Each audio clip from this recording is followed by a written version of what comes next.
Pwede po ba magtagalog, sir, sa interview? Ganito po yan. Kung ang katanungan po ay English, sagutan mo ito ng English. Pero ang katanungan ay Tagalog, sagutan mo ito ng Tagalog.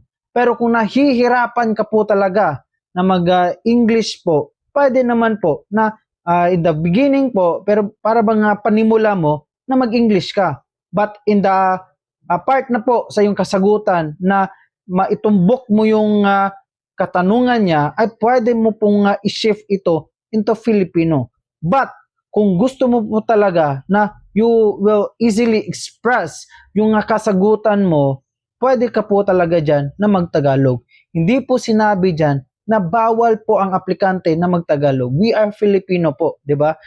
Wala pong problema kung magtagalog ka. At kung pwede naman po, if they are asking na, or if you are asking for permission, sir, can I answer this question through Filipino language?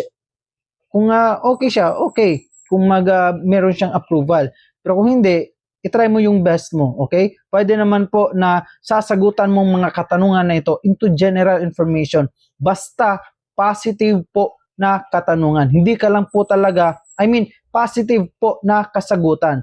As long as hindi ka po ma-mental block. At kung gusto mo po talaga na magtagalog, magtagalog ka po. Wala po talagang problema dyan na magtagalog.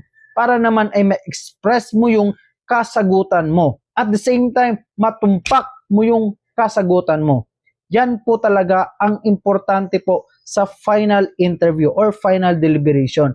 Na kung saan ay ma-express mo at maitumpak mo yung gusto nilang marinig sa'yo bilang isang magpupulis or magbubumbero man or maging isang jail officer. Yan lang po talaga, sir, ang maipayo ko po sa inyo. At in general po, pag hindi mo po talaga alam yung kasagutan ng isang katanungan, general information ay okay na po yun. As long as ay meron kang kasagutan.